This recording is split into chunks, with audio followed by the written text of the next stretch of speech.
Good morning class. इसके पहले हमने क्वांटम मैकेनिक्स के बारे में बताया। क्वांटम मैकेनिक्स पढ़ने के लिए सबसे पहले हम मैकेनिक्स का हमने थोड़ा सा एक्सप्लेनेशन दिया, बताया कि मैकेनिक्स को डिफाइन करने के लिए दो थ्योरी है, एक क्लासिकल और एक क्वांटम। क्लासिकल मैकेनिक्स के बारे में हमने बताया क्लासिकल मैकेनिक्स केवल माइक्रो सिस्टम के लिए था, जबकि quantum mechanics classical mechanics macro system के लिए था, बड़े पार्टिकल्स के लिए, जबकि क्वांटम मैकेनिक्स छोटे पार्टिकल्स के लिए आई थी। फिर मैंने ब्लैक बॉडी का थोड़ा सा डिस्क्राइब किया। ब्लैक बॉडी को डिस्क्राइब करने के लिए स्टीफन ने अपने लॉज दिए थे, और स्टीफन के लॉज में किरचॉफ ने लॉ दिया कि जिस बॉडी की जितनी ज़्यादा एब्जॉर्बिलिटी होगी उसकी उतनी ही ज़्यादा इमिशन पावर होगी, और इन दोनों का रेशियो हमेशा क्या होगा, 1 के बराबर होगा, 1 के इक्वल होगा। ठीक है।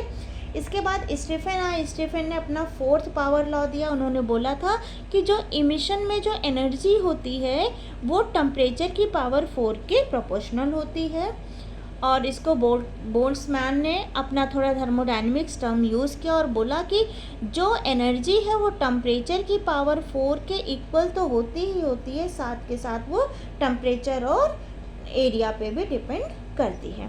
तो ये था आपका स्टीफन बोल्ट्जमैन लॉ। अब हम बात करेंगे लूमर और प्रिंगसम लॉ। क्या बात करेंगे? लूमर और प्रिंगसम लॉ। लूमर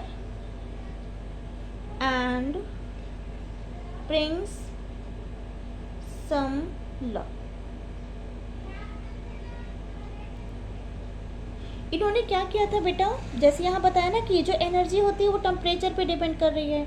इन्होंने क्या किया, इन्होंने बहुत सारे डिफरेंट टेम्परेचर लिए और डिफरेंट टेम्परेचर पे उनके द्वारा इमिट की हुई एनर्जी निकाली। क्या किया इन्होंने, बहुत ढेर सारे डिफरेंट टेम्परेचर पे उनके द्वारा इमिट की हुई एनर्जी निकाली और उसके वेवलेंथ लैम्डा को स्टडी किया, और ये पाया कि जैसे जैसे हम टेम्परेचर चेंज करते जाएंगे वैसे वैसे इन रेडिएशन में ये जो एनर्जी है वो टेम्परेचर और लैम्डा दोनों पे क्या होगी, डिपेंड करेगी। क्लियर बच्चों? उन्होंने एक ग्राफ बनाया किसके बीच, एनर्जी और वेवलेंथ के बीच में। ठीक है। यहाँ पे T1 का टेम्परेचर सबसे ज़्यादा, T2 का उससे कम, T3 का उससे कम और T4 का उससे कम। क्लियर बेटा?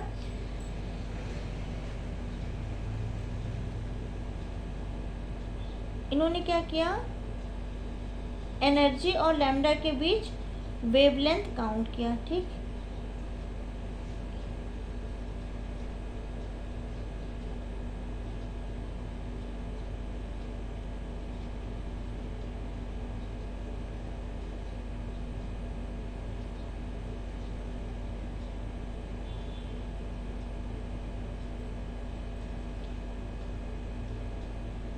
इसको इन्होंने T1 नाम दिया, इसको टेम्परेचर T2 माना, यहाँ टेम्परेचर T3 माना, यहाँ टेम्परेचर T4 माना। ठीक है। तो अगर टेम्परेचर ज़्यादा होगा तो इन्होंने क्या बोला था, जैसे जैसे टेम्परेचर को इंक्रीज़ करेंगे जो वेवलेंथ है वो क्या हो जाएगी, डिक्रीज हो जाएगी। ठीक है। तो ये वेवलेंथ का इधर है, ये एनर्जी है। ठीक है। तो यहाँ पे जो ग्राफ बनेगा वो ग्राफ कुछ इस तरह से बनेगा। ठीक है बेटा, इसको थोड़ा सा ऐसे कर दो। यहाँ पे ये बन रहा है,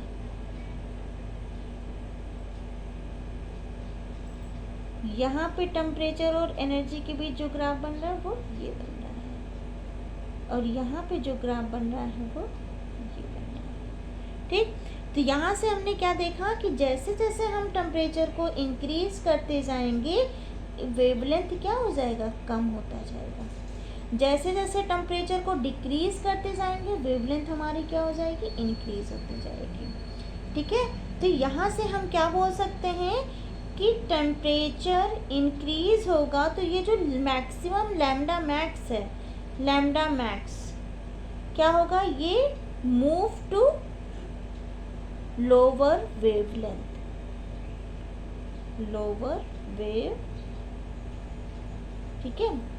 और लैम्डा मैक्स क्या है, लैम्डा मैक्स वो वो वेवलेंथ है जिसकी एनर्जी क्या हो जाती है आपकी मैक्सिमम हो जाती है। अच्छा, इन सब में एनर्जी किसकी सबसे मैक्सिमम होगी? इसकी, T4 की। क्लियर बेटा? मतलब हम यहाँ से बोल सकते हैं कि जो लैम्डा मैक्स है ये इन्वर्सली प्रोपोर्शनल है किसके? टेम्परेचर के। और इसी को क्या बोला जाता है? Displacement law. ठीक है, विंग्स डिस्प्लेसमेंट लॉ भी इसी को बोला जाता है कि लैम्डा मैक्स की वैल्यू टेम्परेचर के इन्वर्सली क्या होती है? प्रोपोर्शनल होती है। क्लियर बेटा? विंग्स थ्योरी आई थी, विंग्स डिस्प्लेसमेंट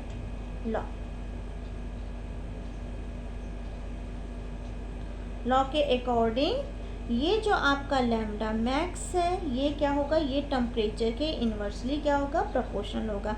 अब इस प्रोपोर्शनल का साइन हटाने के लिए हम क्या लिख सकते हैं? B1/T, जहाँ पे ये B जो है ये आपका क्या हो जाएगा? Wings displacement constant. ठीक है, ये जो कांस्टेंट B है इसकी वैल्यू होती है 2.93 इंटू 10⁻³ mK। ठीक है, विंग्स ने इसी डाटा को यूज़ किया था। ठीक है, इसी डाटा को यूज़ किया और थर्मोडायनेमिक्स थ्योरी काम में ली और उन्होंने लैम्डा प्लस डी लैम्डा के बीच एनर्जी कैलकुलेट की। क्या किया? इसी कैलकुलेशन को काम में लिया और कुछ थर्मोडायनेमिक्स थ्योरी को काम में ली और उन्होंने किसके बीच एनर्जी कैलकुलेट की लैम्डा प्लस डी लैम्डा के बीच एनर्जी को कैलकुलेट किया। विंग्स ने ये जो V की वैल्यू निकली थी 2.93 इंटू 10⁻³ mK, इन्होंने क्या किया? इसी डाटा को यूज़ किया, उन्होंने कुछ थर्मोडायनेमिक्स थ्योरी भी काम ली और क्या किया? लैम्डा प्लस डी लैम्डा के बीच एनर्जी को क्या किया? कैलकुलेट किया। एनर्जी को कैलकुलेट की। क्या बोला? जो आपका E लैम्डा डी लैम्डा है वो किसके इक्वल है? A/λ5। ये फंक्शन है किसका? AT D lambda. ठीक है, यहाँ से इन्होंने E लैम्डा की वैल्यू निकाली थी A/λ5 और यहाँ पे B/λT। ठीक है बेटा, ये डेरिवेशन आपके कोर्स में नहीं है इसलिए मैंने डायरेक्ट वैल्यू दे दी है। ये वैल्यू आपको थोड़ी सी देखनी पड़ेगी। ठीक है, आपके कोर्स में है नहीं इसलिए मैंने इसके बारे में ज़्यादा डिटेल में डिस्क्राइब नहीं किया है। यहाँ पे ये जो A है और ये B है, ठीक है, ये दोनों क्या है? कांस्टेंट है। और कौन से कांस्टेंट है? A एंड B क्या है आपका? Wings constant, wings displacement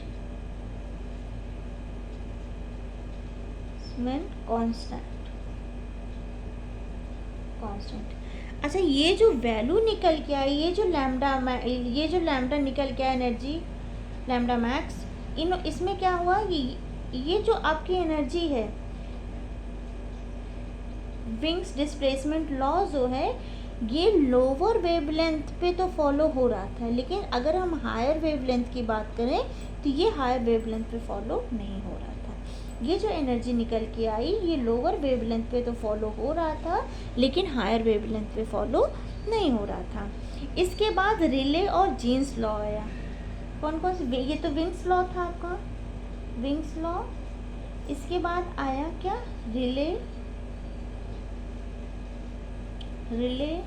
and Jeans law.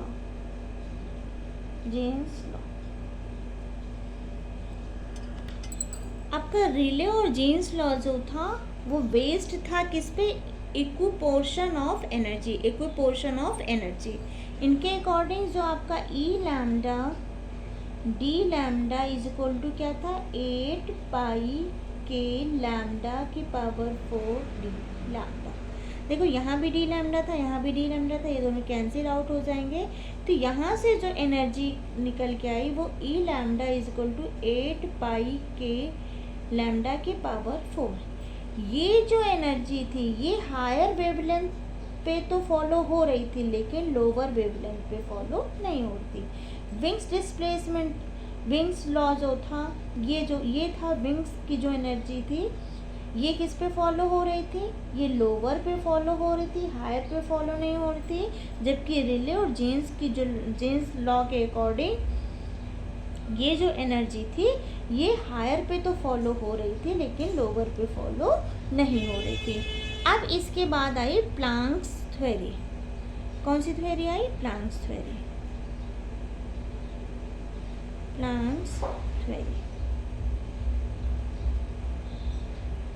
Planks के अनुसार ब्लैक बॉडी से जो रेडिएशन निकल रही है वो रेडिएशन कंटिन्यू नहीं जाती है, मतलब वो कंटिन्यूअस फॉर्म में नहीं निकलती है। वो किस फॉर्म में निकल रही है? डिसकंटिन्यूअस फॉर्म में निकल रही है। मीन्स हम कह सकते हैं कि ब्लैक बॉडी से जो रेडिएशन निकल रही है, जो इमिट हो रही है, वो छोटे छोटे पैकेट्स के फॉर्म में निकलती है और हर एक रेडिएशन के साथ उसकी फ्रीक्वेंसी जुड़ी होती है और इस रेडिएशन की जो एनर्जी होती है वो फ्रीक्वेंसी के डायरेक्टली प्रोपोर्शनल होती है। फिर से सुनो, प्लैंक्स ने अपनी एक थ्योरी दी।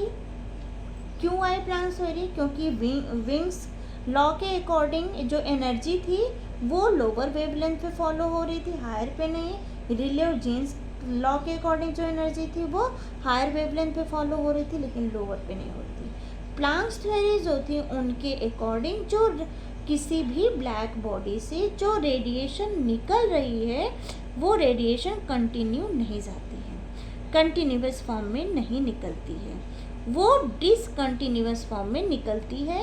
मीन्स छोटे छोटे पैकेट्स के फॉर्म में निकलती है।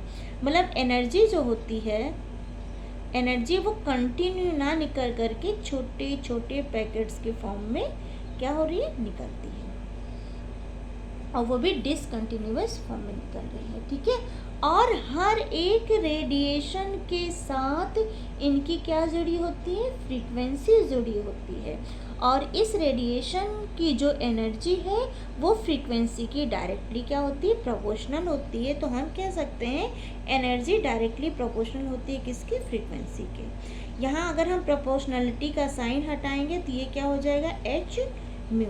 इसी एच को बोला गया प्लैंक कांस्टेंट।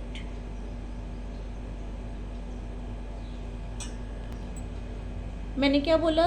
प्लैंक थ्योरी आई, उन्होंने बोला था कि ब्लैक बॉडी से जो रेडिएशन निकल रही है वो उस रेडिएशन की जो एनर्जी है वो किसके? फ्रीक्वेंसी के प्रोपोर्शनल होती है। ठीक है, उसमें उसकी फ्रीक्वेंसी भी जुड़ी रहती है। अब प्लैंक्स क्वांटम थ्योरी पढ़ते हैं तो मैक्स प्लैंक जो थे, प्लैंक ने 1980 में एक थ्योरी दी थी जिसको बोला गया क्वांटम थ्योरी। क्वांटम थ्योरी, इनके अकॉर्डिंग कोई भी बॉडी, पहला पोस्टुलेट इनका जो था, कोई भी बॉडी एनर्जी को एब्जॉर्ब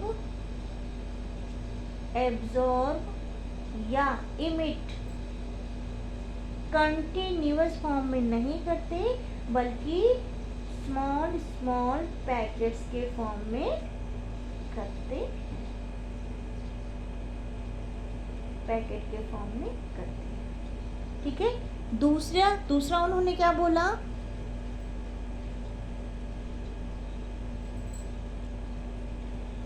दूसरा इन्होंने बोला हर एक एनर्जी के साथ उसकी फ्रीक्वेंसी जुड़ी होती है और ये जो एनर्जी है वो फ्रीक्वेंसी के प्रोपोर्शनल होती है। दूसरा उन्होंने बोला कि जो ई है ये प्रोपोर्शनल होती है फ्रीक्वेंसी के। अगर हम इसका प्रोपोर्शनल का साइन हटाएंगे तो इसको लिखेंगे एच म्यू। यहाँ पे एच जो होता है ये क्या होता है?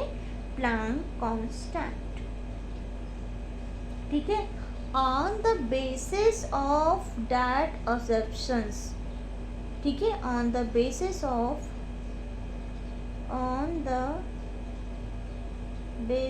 of that अजप्शंस हम क्या बोल सकते हैं, E lambda is equal to 8πhc upon lambda 5 1 upon E की पावर एच सी के टी लैम्डा -1।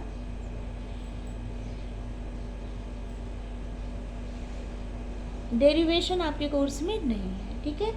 इस एनर्जी की वैल्यू, ये जो एनर्जी आई, ये एनर्जी आपका हायर और लोअर दोनों ही वेवलेंथ पे फॉलो हो रही थी, जबकि रिले और जीन्स का जो एनर्जी थी वो हायर वेवलेंथ के लिए थी, विंग्स का रेडिएशन ग्राफ जो था वो लोअर वेवलेंथ के लिए था, जबकि ये जो प्लांक का जो एनर्जी था वो हायर और लोअर दोनों के लिए फॉलो हो रही थी। तो अगर हम प्लांक के अकॉर्डिंग एनर्जी और वेवलेंथ के बीच में ग्राफ बनाएं तो प्लांक का जो ग्राफ था वो कुछ इस तरह से बन के आया था, ठीक है। और जो रिले और जीन्स का ग्राफ था वो इससे ज़्यादा था, और जबकि जो विंग्स का ग्राफ था वो क्या था, वो इससे कम था। क्लियर बेटा? ये किसका था? ये आपका विंग्स रेडिएशन ग्राफ था,